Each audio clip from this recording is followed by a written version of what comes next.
மணல் மணலாய் அம்மா செய்த நெய் போலவே.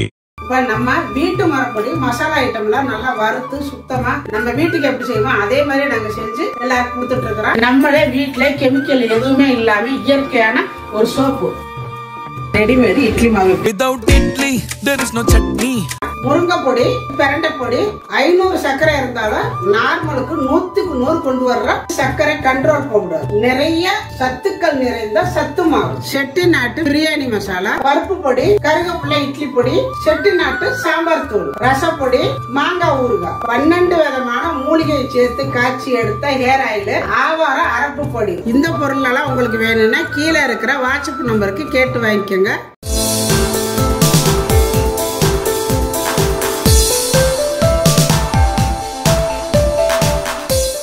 எல்லாருக்கும் வணக்கம். இன்னைக்கு நம்ம என்ன வீடியோவில் பார்க்க போறோம்னா, இது வந்து பாரம்பரியமா நாங்கெல்லாம் சின்ன வயசுல பசுமாட்டுல பாலை பீச்சு நைட்டு காய வச்சு அப்புறம் அது எப்படா ஆறுமுன்னு ஆற வச்சு உட்காந்துக்கிட்டு இருப்போம். நைட்டெல்லாம் ஆறுனதுக்கு அப்புறம் ஒரே ஊற்றி வச்சு காலையில 4 மணிக்கே எழுந்திரிச்சு அந்த மோரை கடைஞ்சி வெண்ணெயை எடுத்து அதை சேர்த்து வச்சிருந்து ஒரு நாளைக்கு அதை வந்து நெய்யாக்குவோம்.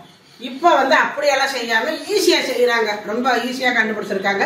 இன்னைக்கு அந்த மெத்தடுல தான் நான் வந்து உங்களுக்கு வெண்ணெய் எடுத்து எப்படி நெய் காய்ச்சறதுன்னு சொல்ல போறேன். நாங்க வந்து ஊருக்கு வந்திருக்கிறோம். எங்க பாப்பாவுக்கு வந்து பால் டெய்லி வாங்கிட்டு வர்றோம். ஒரு 2 நாளைக்கு ஒருக்கா 1 லிட்டர் பால் வாங்கிட்டு வருவோம். அந்த பாலை காய வச்சா நல்ல மஞ்சள் ஆடை வருது. அதனால இன்னைக்கு அந்த ஆடையை எடுத்து ஈஸியா எப்படி நெய்யை எடுக்கிறது அப்படின்னு தான் நான் உங்களுக்கு சொல்ல போறேன். ரொம்ப ஈஸியா எடுத்துக்கலாம். 2வது நெய் நிறைய கிடைக்கும், இதுக்கு வேலையும் மிச்சம். வந்து நாட்டு நீங்க கிராமத்துல இருக்கிறீங்க, உங்களுக்கு நாட்டு மாட்டுல போய் நேரடியா வாங்கிட்டு வரீங்க. நாங்க என்ன பண்றது, நாங்க எப்படி எடுக்கிறதுப்பீங்க. நீங்களும் புளு கலர் பால் பாக்கெட்டு, பச்சை கலர் பாக்கெட்டு அந்த பாலெல்லாம் வாங்கினீங்கன்னா அதுலலாம் லைட்டா வரும் ஆடை. ஆனா அந்த நாட்டு மாட்டுல வர்ற அளவுக்கு அதுல வராது, லைட்டா வரும். நீங்க அதை கொஞ்சமா தண்ணி ஊற்றி காய்ச்சி அந்த ஆடையை எடுத்து சேர்த்து வச்சிருந்து ஒரு நாளைக்கு நான் செய்யற மாதிரி நீங்க செஞ்சு பாருங்க. நீங்களும் வீட்லயே நம்ம கையால நம்ம நெய் வெண்ணெய் எடுத்து நெய் தயார் பண்ணுங்கிற ஒரு திருப்தி இருக்கும், சாப்பிட்ட மாதிரியும் இருக்கும், சந்தோஷமாவும் இருக்கும். கண்டிப்பா நீங்களும் ஒரு நாளைக்கு இது மாதிரி செஞ்சு பாருங்க. இப்ப நான் வந்து எப்படி செய்யறது அப்படிங்கிறது உங்களுக்கு கொஞ்சம் கொஞ்சமா காட்டுறேன். வாங்க வீடியோக்குள்ள போய் எப்படி செய்யறது அப்படிங்கிறது பார்க்கலாம்.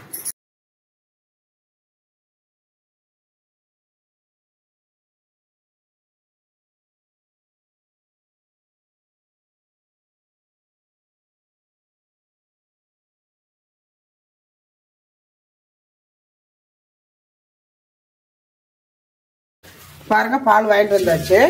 பீச்சு கொண்டு வர இடத்துல கொண்டு ஊத்துற இடத்துல போய் வாங்கிட்டு வந்துருக்கோம். 1.5 லிட்டர். அதாவது நம்ம வந்து பாக்கெட்ல வாங்குறதெல்லாம் வெள்ளையா இருக்கும், இது மஞ்சளாவே இருக்கும். பால் இதில் ஊற்றி காய்ச்சலாம்.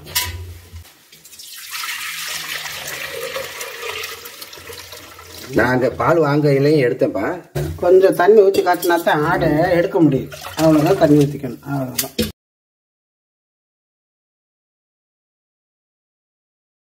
நம்ம பசுமாட்டு பால் வாங்கிட்டு வந்து நாட்டு மாட்டுல இருந்து பாலை வாங்கிட்டு வந்து நல்லா காய வச்சு கொஞ்சம் நல்லா வத்துற அளவுக்கு காய வைக்கணும். அப்போதான் நல்லா அந்த மஞ்சள் கலர் பூந்து ஆடை வரும். பாருங்க, காய வச்சு வச்சிருக்கிறேன். இப்போ நான் காலையில காய வச்சு வச்சுட்டேன், பிரிச்சுக்களை எடுத்து வச்சுட்டேன். பாருங்க ஆடை பாருங்க எப்படி நிற்குதுன்னு பாருங்க. சரிங்களா, ஆடை எப்படி வருதுன்னா இந்த மாதிரி வரும். பிரிச்சுக்களை வச்சுட்டிங்கன்னா தான் இந்த மாதிரி வரும். ஒரு கிண்ணத்தில் எடுத்து போடுறேன். நல்லா இந்த மாதிரி எடுத்துருங்க. நான் வந்து இப்போ வந்து ஒரு 4-5 நாளாக நான் எடுத்து வச்சுருக்கிறேன். வேறு 5 நாளாக எடுத்துருக்கிறேன். ஒவ்வொரு லிட்டரு 1.5 லிட்டர் பால் 1.5 லிட்டர் பால் வாங்கிட்டு வருவோம். அதில் பாருங்கள் இந்த அளவு இருக்குது. தண்ணியெல்லாம் ஊற்றாமல் கெட்டி பாலாக காய்ச்சி பாருங்கள் எடுத்து வச்சுருக்கிறேன். தூக்கிச்சிட்டு நிறைய இருக்குது, இதில் கொல்லலை. இப்போ நான் இதில் எடுத்துருக்கிறேன். இப்போ இதை அப்படியே வந்து நம்ம பிரிச்சுக்களை வச்சுருவோம்.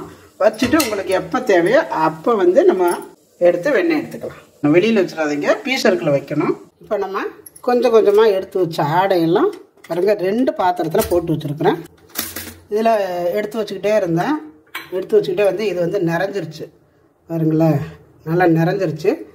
மறுபடியும் இப்போ இந்த டப்பாவிலையும் நான் எடுத்து வச்சுருக்கிறேன். நல்லா இந்த மாதிரி கெட்டியாக இருக்குது. இதை வந்து பீசருக்குள்ள வச்சுருந்தேன்.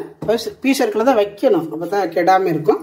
எத்தனை நாள் வேணாலும் வச்சுக்கலாம். நம்ம வேணுங்கிறப்ப எடுத்து நம்ம யூஸ் பண்ணிக்கலாம். பீசருக்குள்ளே வச்சுருங்க. பாருங்க இந்த மாதிரி கெட்டியாக இருக்கணும். பாருங்களேன் எவ்வளோ கெட்டியாக இருக்கு பாருங்க.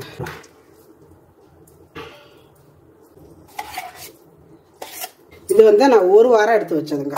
பாருங்களேன் எவ்வளோ செம்மையாக இருக்குது பாருங்கள். இப்போ இந்த அளவு கிடச்சிருக்கு. நம்ம வந்து ஒரு வாரத்துக்கு எடுத்தது இந்த அளவுக்கு வந்திருக்குது.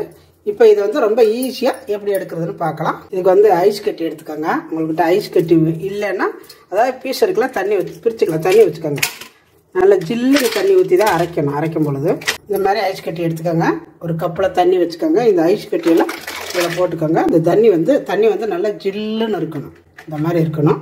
இப்போ ஒரு மிக்சர் எடுத்துருக்கிறேன். இதில் வந்து நல்லா கழுவி எடுத்துருங்க, எதுவும் தூசி இல்லாமல் கழுவி எடுத்துகிட்டு இப்போ நம்ம வச்சுருக்கிறேன். இதில் கொஞ்சமாக எடுத்து போட்டுக்கோங்க. கொஞ்சம் கொஞ்சமாக போட்டு அரைங்க. இது வந்து 2 தகுனியாக நான் போடுறேன். பொட்டுக்க போட்டிங்கன்னா சரியாக வராது. இது மாதிரி 2 தகுனியாக போட்டுக்கலாம். இப்போ இது இருக்கட்டும். 2 டம்ளர் அளவுக்கு தண்ணி விட்டுக்கோங்க. நல்லா ஜில்லு தண்ணி தான் விடணும். இந்த மாதிரி அப்படி விட்டுக்கோங்க. ஒரு 1.5 டம்ளர் விட்டுக்கோங்க தண்ணி. இந்த மாதிரி 1.5 டம்ளர் தண்ணி விட்டுக்கோங்க. மீதி இருக்கிற ஐஸ் கட்டியில் இன்னும் கொஞ்சம் தண்ணி ஊற்றி வச்சுக்கோங்க. நம்ம அடுத்து அரைக்கிறதுக்கு வேணும். இப்போ இது இருக்கட்டும்.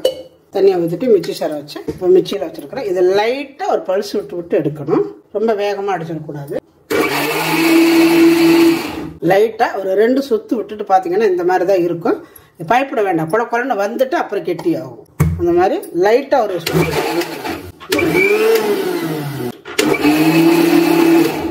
பாருங்க. அப்படி அடிக்க இந்த மாதிரி வந்துடும். இன்னும் கூட கொஞ்சம் ஒரு 2 சுற்று பார்த்தீங்கன்னா இப்போ வந்திருக்குது. நல்லா தான் வந்துருச்சு. இப்போ கூட எடுத்துக்கிறனால எடுக்கலாம். ஆமாம் எடுத்துக்கலாம். பாருங்கள் இப்போ எப்படி வந்திருக்கு பார்த்தீங்களா? செம்மையாக இருக்குது பாருங்களேன். நல்லா இந்த மாதிரி கட்டியாக வரணும். பாருங்கள் செம்மையாக வந்திருக்கு. நல்லா அப்படி வடிச்சிருங்க. முடிஞ்சது புளிஞ்சு எடுங்க. இப்போ நம்ம தண்ணி வச்சுருக்கிறோமா, தண்ணி வச்சுக்கிட்டு இதில் எடுத்து போட்டுக்கணும். இதில் இன்னும் இருந்துச்சுன்னா எல்லாம் எடுத்துருங்க. இப்போ அதே மாதிரியே மறுபடியும் போட்டு அடிச்சுக்கலாம். எல்லாத்தையும் இருக்கிறது எல்லாத்தையும். இது வந்து நம்ம 2வது பேச்சு அரைச்சது பாருங்களேன்.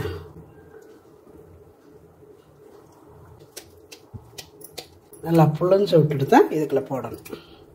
இப்போ இதுக்குள்ளே போட்டுக்கலாம். இது கொஞ்சம் நேரம் இந்த தண்ணிக்குள்ளே கிடக்கணும். இதுவும் கொஞ்சம் ஜில்லு தண்ணியாக இருந்தால் இன்னும் நல்லாயிருக்கும். தண்ணிக்குள்ளே போட்டு வச்சுருக்குறோம். இதை வந்து 2ஐயும் சேர்த்து இப்போவே நல்லா அப்படியே புளிஞ்சு எடுத்துருங்க. அதில் இருக்கிற 2-3 வாட்டி தண்ணிக்குள்ளே போட்டு அப்படியே எடுக்கணும். உடனே அதில் இருக்கிற அந்த பாலெல்லாம் வெளியில் வந்துடாது. அதனால் அப்படியே லைட்டாக இந்த மாதிரி பண்ணி எடுத்துருங்க. இப்படி எடுத்திங்கன்னா தான் அதில் உள்ளே இருக்கிற அந்த பாலெல்லாம் வெளியில் வந்துடும். இப்போ இந்த மாதிரி எடுத்துகிட்டு நல்லா கையை வச்சு அப்படி அமுத்தி எடுங்க. இப்படி புளிஞ்சு எடுத்துகிட்டு இன்னொரு தண்ணிக்குள்ளே போட்டுக்கோங்க. அதே மாதிரி இந்த மாதிரி அப்படியே ஒரு 2-3 வாட்டி இந்த மாதிரி போட்டு எடுங்க. இந்த மாதிரி ஒரு 2-3 தடவை போட்டு எடுத்திங்கன்னா உங்களுக்கு வந்து அந்த இதெல்லாம் போயிடும். போட்டுட்டு இந்த தண்ணி பாருங்கள் இந்த மாதிரி நல்லா சுத்தமாக இருக்கணும். பால் கலரில் இல்லாமல் இந்த மாதிரி சுத்தமாக இருக்க விட்டு எடுத்திங்கன்னா நல்லாயிருக்கும். இல்லாட்டி இந்த நெய் வந்து ஒரு வாசனை வரும். நல்லா இருக்காது. அந்த பால் வாடை இருக்கும்பொழுது அந்த நெய் நல்லா இருக்காது. நீங்கள் வந்து இதெல்லாம் வந்து செய்கிறது காலை நேரத்தில் செய்யணும். நேரத்தில் சூரியன் பெரியதுக்குள்ளே செஞ்சிங்கன்னா இந்த மாதிரி ஒட்டாமல் நல்லா கெட்டியாகவே இருக்கும்.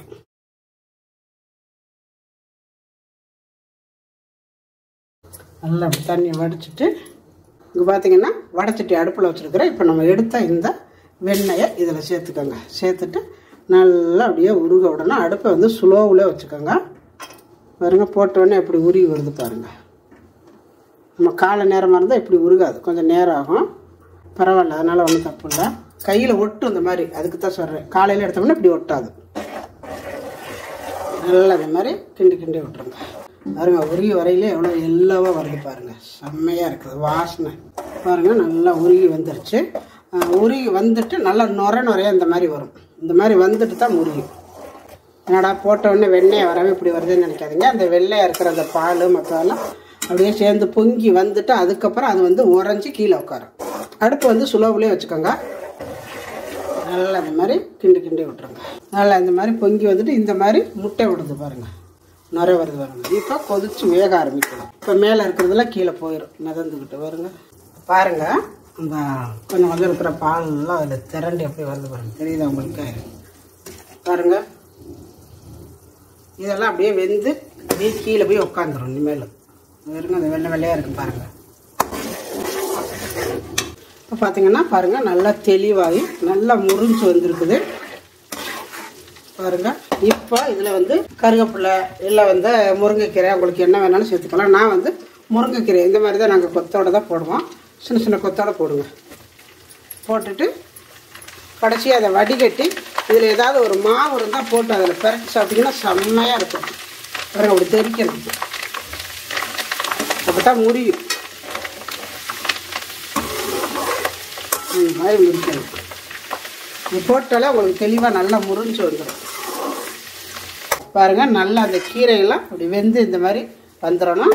இப்போ தான் தெளிவாக இருக்கும் நெய். பாருங்கள், இந்த மாதிரி வந்ததுக்கப்புறம் தான் ஆஃப் பண்ணணும். இந்த கீழே இருக்கிறதெல்லாம் நல்லா இந்த மாதிரி வந்துடணும்.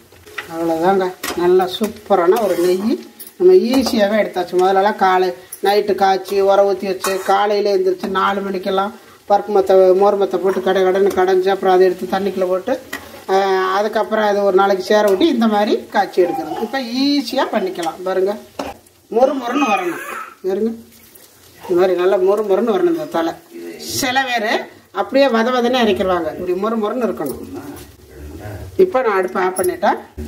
நல்லா தெளிவாக இருக்குது பாருங்கள். இப்படி தான் இருக்கணும். இது நல்லா கொஞ்சம் ஆறட்டும், நான் அப்புறம் காட்டுறேன். இதை தூக்கி அப்படியே வடிகட்டிக்கலாம்.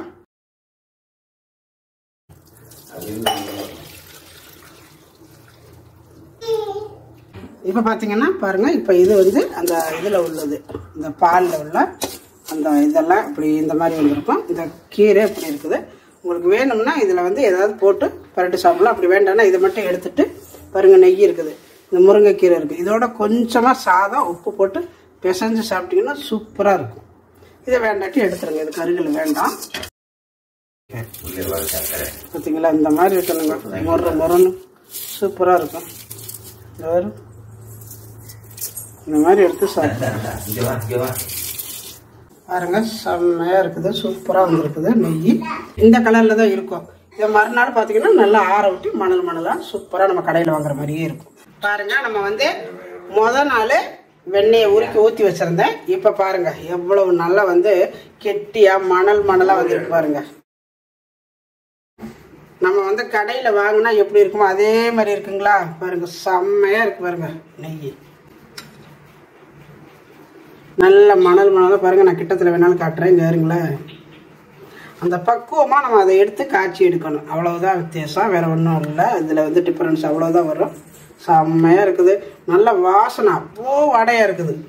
பாருங்க, நல்லா ஒரு நாள் வச்சிங்கனால போதும். நல்லா இந்த மாதிரி கெட்டியாக வந்துடும். அதுக்கப்புறம் எடுத்து நம்ம ஒரு பாட்டிலில் போட்டு ஸ்டோர் பண்ணி வச்சுக்கிட்டோம்னா இது வந்து நம்ம வந்து கடையில் வாங்குறத விட இது ரொம்ப நல்லா இருக்கும். நல்லா வாடகை நம்மளே காய்ச்சி எடுத்தோம் பார்த்தீங்களா, எந்த ஒரு கலப்படமும் இல்லாமல். அதனால் மனசுக்கு திருப்தியாக இருக்கும். நம்மளே காய்ச்சணும் அப்படிங்கிற மாதிரி இந்த நெய்யை வந்து வெண்ணெய் எடுத்து காய்ச்சி நம்மளே தயார் பண்ண நெய்யுங்கிறப்ப மனசுக்கு அவ்வளோ நல்லா திருப்தியாக இருக்கும். கண்டிப்பாக நீங்கள் இதே மாதிரி ஒரு முறை செஞ்சு பாருங்க.